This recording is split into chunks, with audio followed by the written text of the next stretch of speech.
In the midst of World War II, while nations were embroiled in conflict, a small car emerged as a symbol of resilience and ingenuity. This is the story of the Fiat Topolino.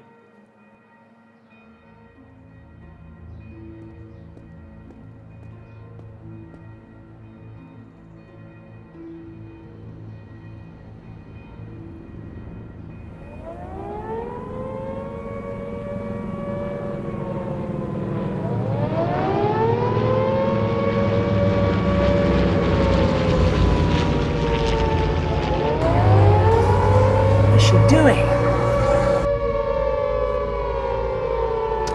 That's it. Come on, what are you doing? Come on. Get in the car.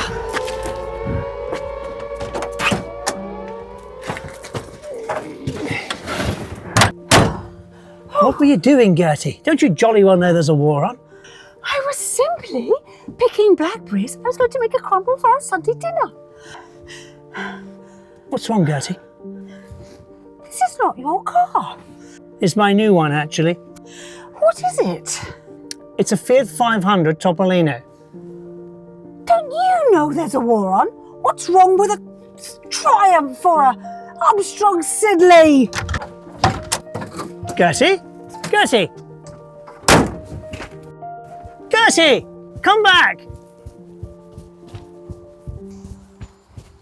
Yeah, I love World War II history. I find it really fascinating. I know you do too.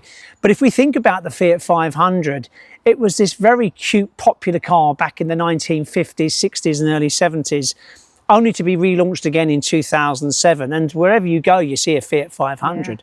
But the story of this car goes right back, and the original was released in 1936. But why was it called the Topolino? And how is this little car connected to World War II? Well, I want to introduce you to the owner of this fascinating car. I want to introduce you to Lewis. Hello. Hi, Lewis. Welcome to Classic Car Stories. So how did this happen to end up in your hands? Right, so myself and my brother, we were actually at Duxford Museum, and we were sitting in the canteen having a cup of tea. And I actually found it on Facebook Marketplace. Okay. Because we were looking through. And I said to my brother, because he's a classic car restorer, what do you think of this? And he said, oh, I think it's doable. So I had that 1 week off from work. So it was a sort of, we had to go buy it there or then. So we drove down to Hull to go get it. The guy originally sold it to me. He didn't actually sell me the wheels. It was not even a rolling chassis.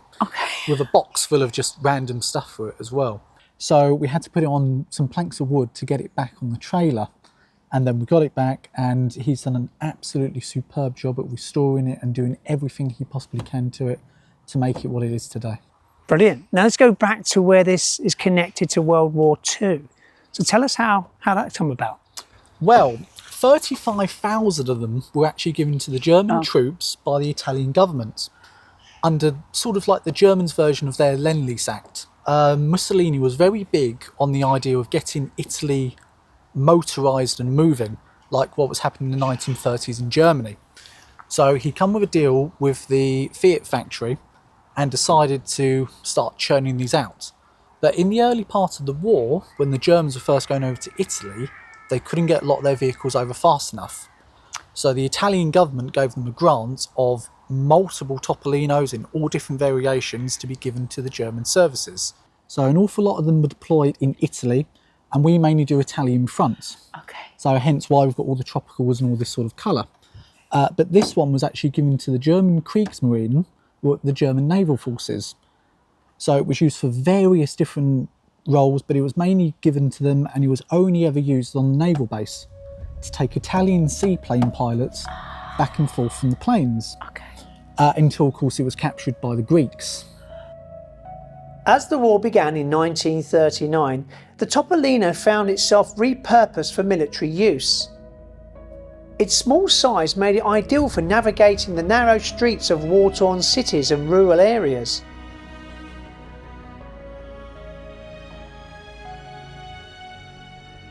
Despite the challenges of war, the Topolino proved itself to be remarkably resilient.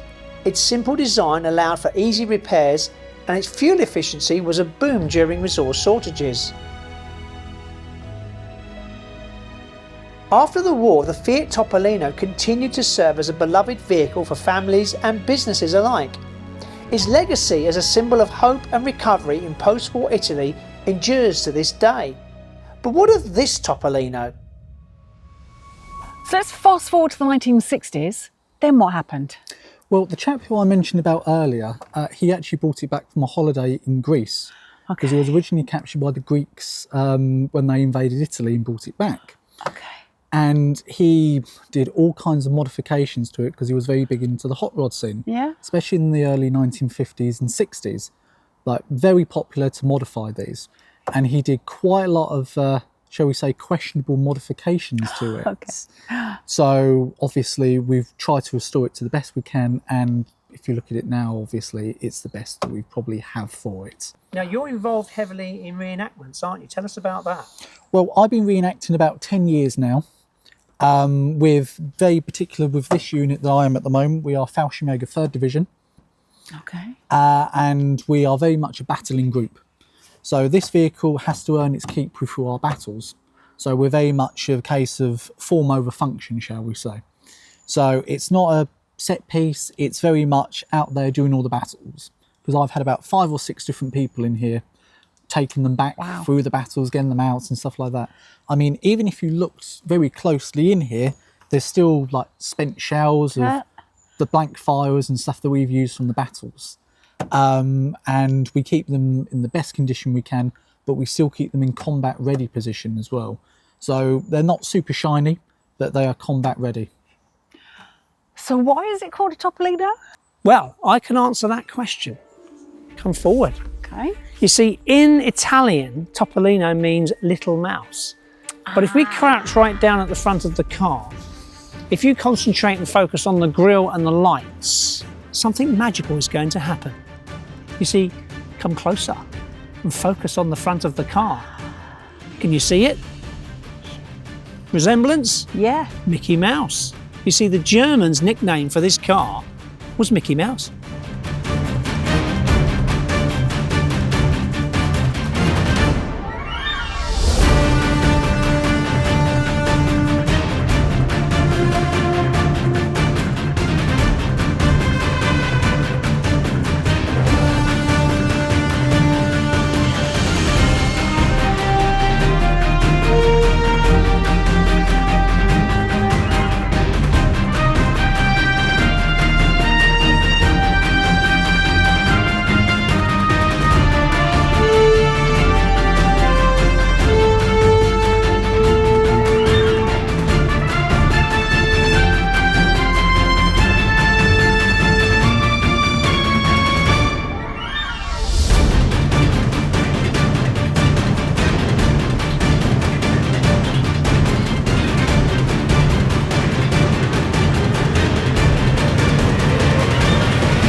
What you think of the Topolino.